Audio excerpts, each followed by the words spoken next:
오늘 이 시간 우리에게 주시는 하나님의 말씀 예레미야 38장 1절로부터 6절의 말씀이 되겠습니다.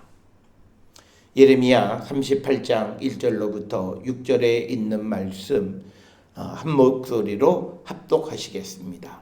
마따네 아들 스바랴와 바스훌의 아들 그다리아와 셀레마의 아들 유갈과 말기야의 아들 바스훌이 예레미야가 모든 백성에게 이르는 말을 들은즉 이르기를 여호와께서 이와 같이 말씀하시되 이 성에 머무는 자는 칼과 기근과 전염병에 죽으리라. 그러나 갈대아인에게 항복하는 자는 살리니 그는 노량물을 얻음같이 자기 목숨을 건지리라. 여호와께서 이와 같이 말씀하시니라. 이 성이 반드시 바벨론의 왕의 군대의 손에 넘어가리니 그가 차지하리라 하셨다 하는지라. 이에 그 고관들이 왕께 아뢰되 이 사람이 백성의 평안을 구하지 아니하고 재난을 구하오니 청하건대 이 사람을 죽이소서. 그가 이같이 말하여 이 성에 남은 군사의 손과 모든 백성의 손을 약하게 하나이다.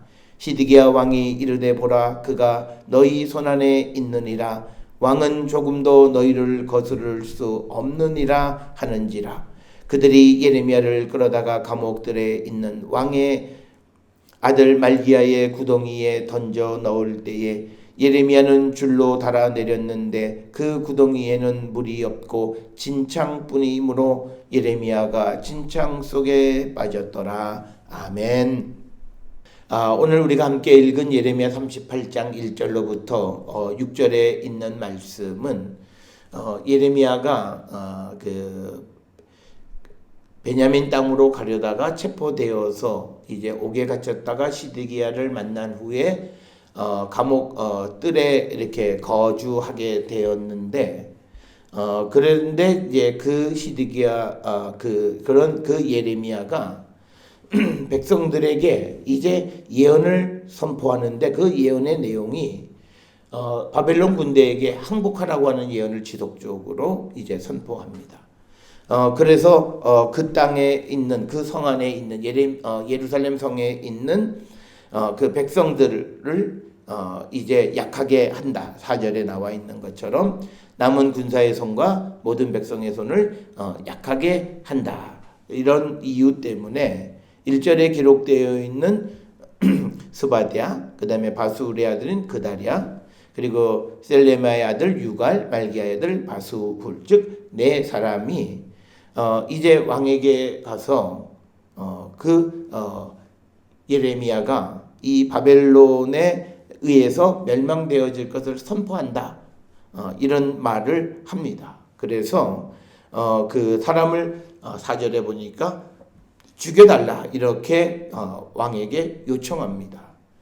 그랬더니 이 시드기야 왕은 나는 너희들의 요구에 거역하지 않겠다. 5절에 그렇게 이야기해서 이제 그 네 사람이 예레미야를 끌어다가 감옥들에 있는 왕의 아들 말기야의 구덩이에 던져는 감옥의 뜰에 있던 사람을 이제 감옥의 구덩이 속에 집어 넣었다라고 하는 이야기입니다. 오늘 우리가 주시는 이 본문의 말씀을 통해서 보면 이제 시드기야에 의해서 예레미야는 구덩이에 갇혀 있다가 감옥 뜰로 이렇게 옮겨지고 거기에서 떡을 얻어먹고 이제 지내고 있습니다.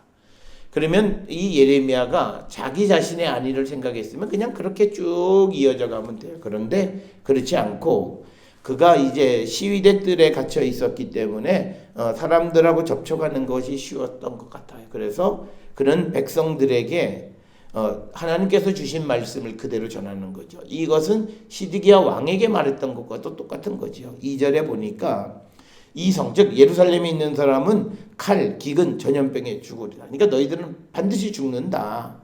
그렇지만 갈대아인에게 항복하는 자는 살 것이다. 이런 예언의 말씀을 하나님이 주신 예언의 말씀이죠. 그 말씀을 그대로 백성들에게 전하는 겁니다. 여기서 우리가 이 예레미야에게서 본받아야 되는 것은 뭐냐면 예레미야가 자신에게 주어진 기회, 즉 감옥에 갇혀 있다가 시위대 뜰로 옮겨진 그래서 사람들과 접촉할 수 있는 기회가 주어질 때 그는 그것을 자기 육신의 기회로 삼지 않고 오히려 하나님의 말씀을 선포하는 기회로 삼았다는 거죠.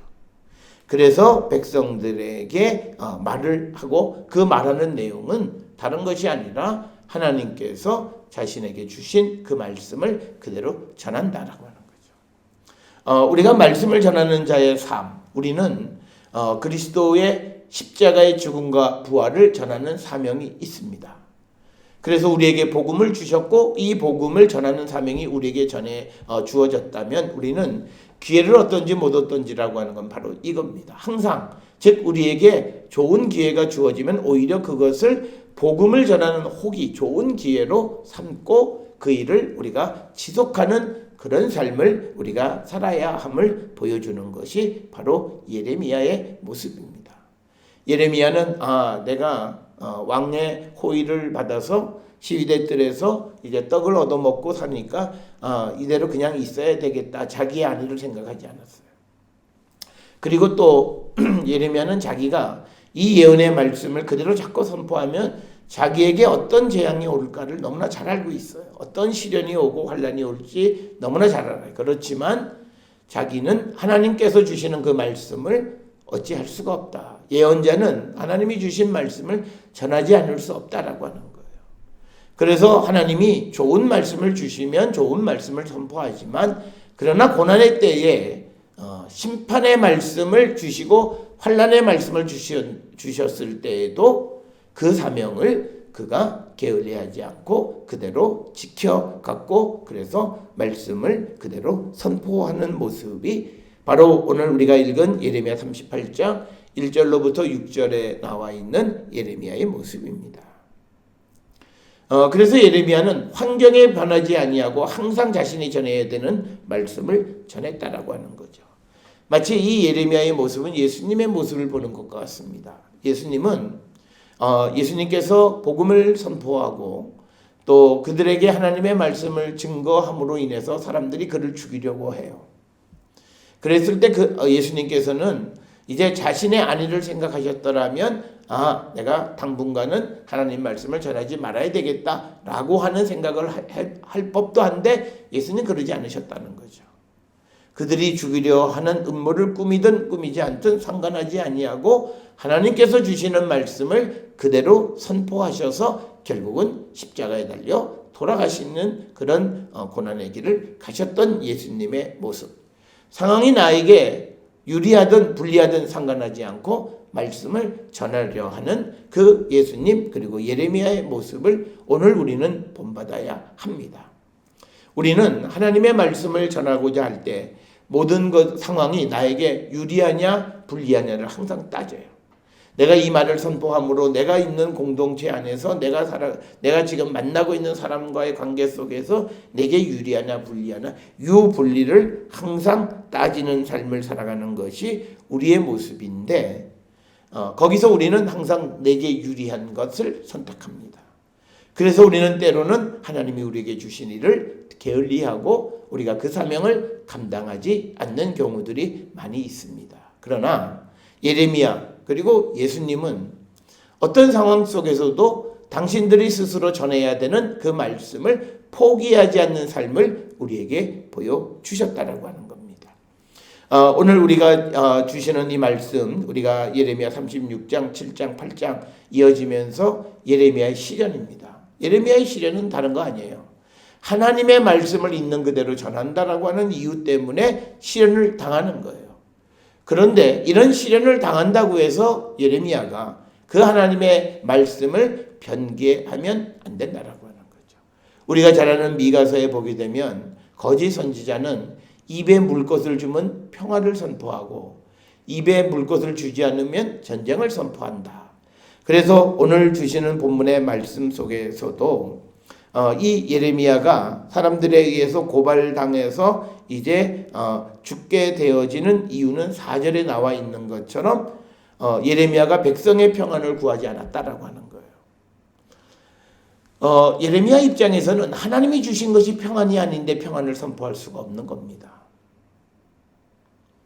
그런데 백성의 입장에서는 어떻든지 간에 평화의 소식을 듣고 싶어 하는 거예요. 이때 거짓 선지자, 즉 죽은 하나냐 같은 사람들은 백성이 요구하는 평안을 선포했고, 그렇지만 그는 백성들의 지지는 받았지만 하나님께서 그를 데려가셨어요. 왜? 이유는 딱 하나, 하나님이 주시지 않은 말씀을 선포했기 때문입니다. 오늘을 살아가는 우리도 이 백성들처럼 진정한 하나님의 말씀을 구하기보다는 교회로부터, 하나님의 말씀으로부터 위로받기만을 원한다면 그것은 우리를 멸망으로 이끌어갈 수밖에 없다라고 하는 사실을 반드시 기억하셔야 됩니다. 그래서 우리에게 중요한 것은 정말 하나님이 주시는 평안이라면 우리가 그 말씀 안에서 우리가 평안을 누려야 되겠지만, 그리고 그 평안을 선포해야 되겠지만, 하나님이 그 평안을 주시지 않았음에도 그 평안을 요구하거나 그 평안을 선포하는 것, 그것이 거짓이고 그것은 결국은 다 망하는 결과를 초래할 뿐이다 라고 하는 겁니다. 따라서 오늘 주시는 이 예레미야의 용기는 다른 것이 아니에요. 왕이 무엇을 원하는지도 알고 있고, 백성이 무엇을 원하는지도 알고 있고, 자신을 감옥에 가두고 자신을 지키는 그런 사람들이 내가 무슨 말을 하게 되면 나에게 호의적인지를 잘 알고 있어요. 그러나 그는 자기 스스로 하나님의 말씀을 변할 수 있는, 변개할 수 있는 권한은 없는 거예요. 그래서 그는 심판을, 그리고 항복을, 그리고 환난을 선포하는 겁니다. 그래서 백성들은 그 이야기가 듣기 싫었기 때문에 진실을 말하는, 진정한 하나님의 말씀을 선포하는 예레미야를 더 큰 환난 속으로 몰아넣는다라고 하는 것이 오늘 38장 1절로부터 6절의 말씀입니다. 오늘 살아가는 우리가 이 말씀을 통해서 우리를 깊이 성찰하셔야 합니다. 오늘 우리 한국 교회가 시대로부터, 세상으로부터 그 권위를 인정받지 못하는 이유가 무엇일까? 물론 교회 내에 있는 작은 여러 가지 크고 작은 어떤 문제들 때문이기도 하지만, 그러나 정말 우리가 하나님의 말씀을 하나님의 말씀으로 선포했는가라고 하는 겁니다. 그 말은 뒤집어서 얘기하면 사람들이 듣기 좋은 이야기를 선포하고 있지는 않는지 우리 자신을 한 번쯤 돌아봐야 합니다. 백성과 대중은 평안을 요구하지만, 그러나 하나님의 말씀이 평안이 아니고 전쟁이라면 우리는 전쟁을 선포하는 자가 되어야 합니다. 미가서에서 말씀하는 것처럼 내 이익을 위해서 전쟁을 평화로, 평화를 전쟁으로, 그 예언의 내용을 바꾸는 자가 되면 안 된다라고 하는 사실을 우리에게 가르쳐 주는 것이고, 그때 우리가 그렇게 그런 시대가 요구하는 말을 하지 않는다고 하면 우리는 고난은 당할 수 있습니다. 그러나 우리는 그들로부터 인정을 받을 수 있다라고 하는 것, 그것을 우리는 기억을 하셔서 우리의 삶이 정말 하나님의 말씀이 우리에게 주시는 그 말씀대로 살아가는지, 정말 하나님이 주시는 평안을 구하며 살아가는 건지, 아니면 하나님은 전쟁과 회개를 요구하심에도 우리가 스스로 위로받기를 원하는 자들에게 위로를 주는 그런 타협적인 메시지와 복음을 우리가 받고 있지는 않는지 돌아보는 자가 되어야 한다라고 하는 겁니다. 그래서 오늘 주시는 말씀의 2절의 예레미야는 전쟁을 선포하는 거죠. 항복하라고 하는 거죠. 그리고 3절에서 이 성이 반드시 바벨론 왕의 군대의 손에 넘어가게 될 것이다 라고 선포를 합니다. 그랬더니 고관들이 이제 그 말을 듣고 왕에게 가서 이 사람이 백성의 평안, 이 성의 평안을 구하지 않는다 이렇게 이야기를 합니다.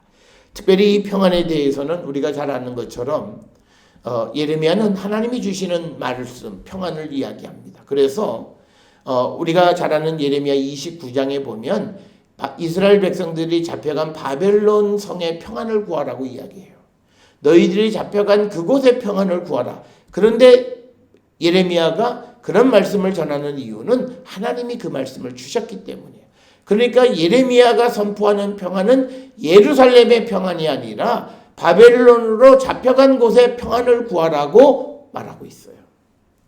그러니 이 믿음이 없는, 그리고 들을 귀가 없는 사람들의 입장에서 보면 이 예레미야는 매국노예요. 그리고 이 사람은 바벨론을 위해서 일하는 사람 같아요.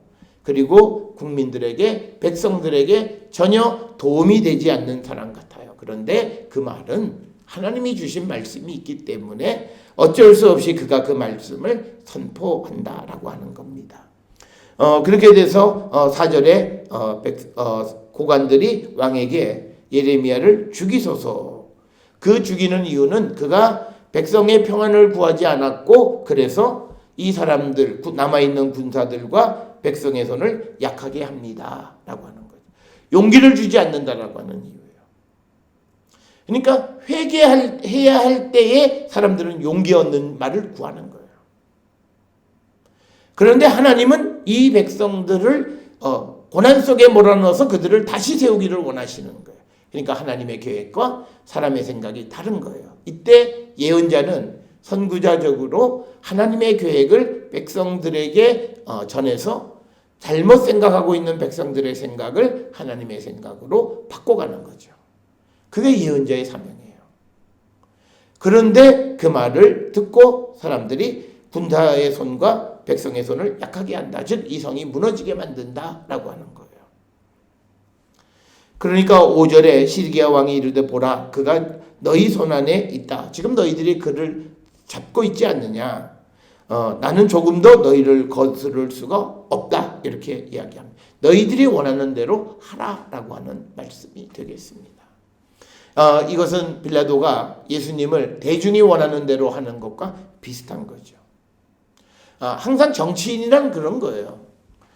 우리가 그 시대에 아주 민족을 위한 정치인은 대중의 인기보다는 옳은 길을 가는 사람이 되어야 되는데, 지금 이 시드기야 왕도 자기가 예레미야가 누군지를 잘 알아요. 그래서 자기도 그를 바로 죽이지 못하고 시대 뜰에서 먹을 떡을 하루에 하나씩 주게끔 하는 그런 호의를 베풀 정도로 시드기야가 하나님의 말씀을 듣는 걸 알아요. 그러나 백성들이나 대중들이 와서 그 아우성을 치니까 결국은 그가 자기가 생각하는 것을 실현하지 못하고 오히려 대중에게 예레미야를 넘겨주는 겁니다. 그래서 5절에 왕은 조금 더 너희를 거스를 수가 없다 이렇게 이야기를 합니다.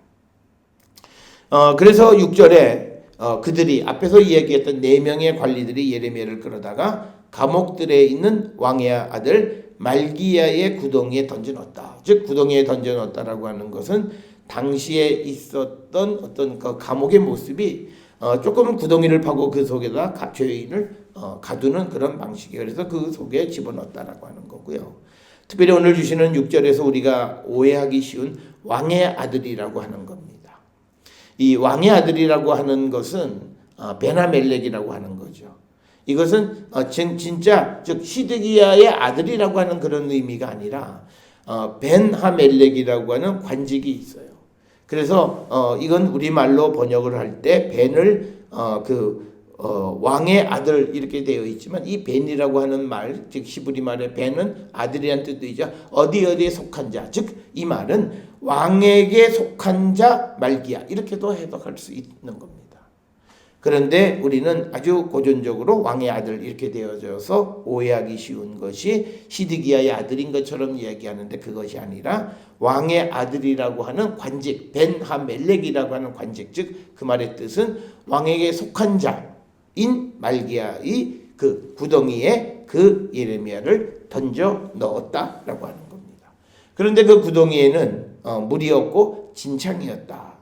그래서 예레미야가 구덩이 속에 진창 속에 빠졌다라고 하는, 다시 구덩이 속에 빠졌다, 진창에 빠졌다라고 하는 것은 그가 어려운 환난 속에 다시 던져짐을 받게 되어졌다라고 하는 거죠.